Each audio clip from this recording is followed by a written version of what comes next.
یہ کہتے ہیں کہ بعض اوقات ایسے لوگ ہوتے ہیں جو گلوکار قسم کے ہوتے ہیں اور وہ نعتیں میوزک کے اوپر پڑھتے ہیں، باقاعدہ تمام آئٹمز ہوتے ہیں میوزک کے، تو اس کو سننے کی کیا شرعی حیثیت ہے؟ دیکھیں، موسیقی کے معاملات میں اختلاف ہے۔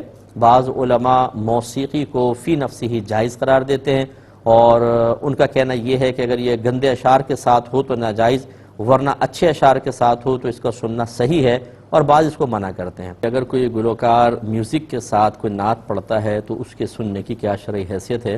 اس کا میں جواب دے رہا تھا کہ موسیقی کے باب میں گروہ علماء دو حصوں میں بٹے ہوئے ہیں۔ ایک یہ کہتے ہیں کہ اگر موسیقی ایسی بیجا ہے اور گندے اشعار کے ساتھ ہے تو یہ منع ہے، یہ تو سبھی اس پہ متفق ہیں۔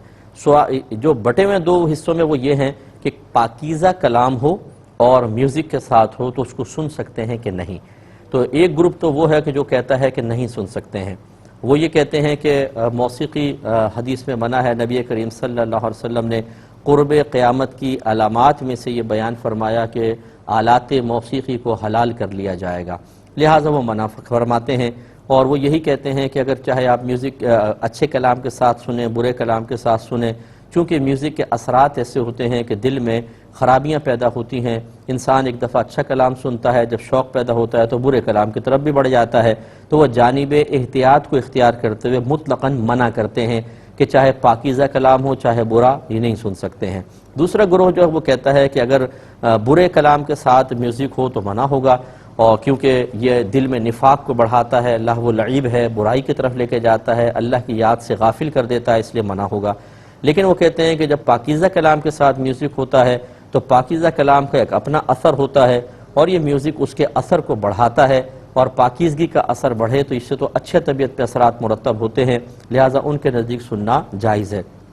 جب مسئلہ مختلف ہی ہے تو بہتر یہ ہے، ہم ہمیشہ یہ کہتے ہیں کہ آپ کسی ایسے عالم دین مفتی صاحب کو منتخب کریں جو صحیح العقیدہ بھی ہوں اور اچھے ان کے مسائل پہ گہری نظر ہو، ان کو فالو کریں اور پھر ان کی سوچ و فکر پر آپ چلیں۔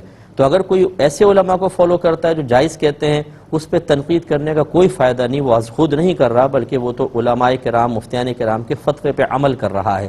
اور اگر کوئی ان محتاط علماء جو احتیاط کہتے ہیں کہ بھئی احتیاط ہے، ان کو فالو کر رہا ہے تو اس پر تنقید نہیں ہونی چاہیے۔ خلاصہ کلام یہ ہے کہ آپ جس کو فالو کرتے ہیں اس کے حساب سے چلیں۔ ہم بہرحال اس سے اجتناب کا ہی کہتے ہیں، اور انہی علماء کو فالو کرتے ہیں جو جانب احتیاط کو اختیار کرتے ہیں۔ آپ عوام کی اکثر حالت دیکھ لیں، آپ ان کو انگلی پکڑا دیں، یہ پہنچے تک پہنچ جاتے ہیں۔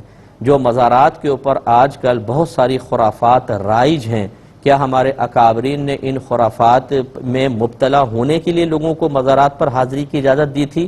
یقیناً نہیں۔ انہوں نے لمیٹیشنز قائم کی تھی، قیودات لگائی تھیں، شرائط لگائی تھیں کہ ان شرائط کے ساتھ آپ جا سکتے ہیں، وہاں پہ ہوں، پھر واپس آ جائیں۔ یہ لیکن لوگ پھر جب ان لوگوں کے ہاتھ میں معاملہ آتا ہے تو پھر وہ اس کی پرواہ نہیں کرتے۔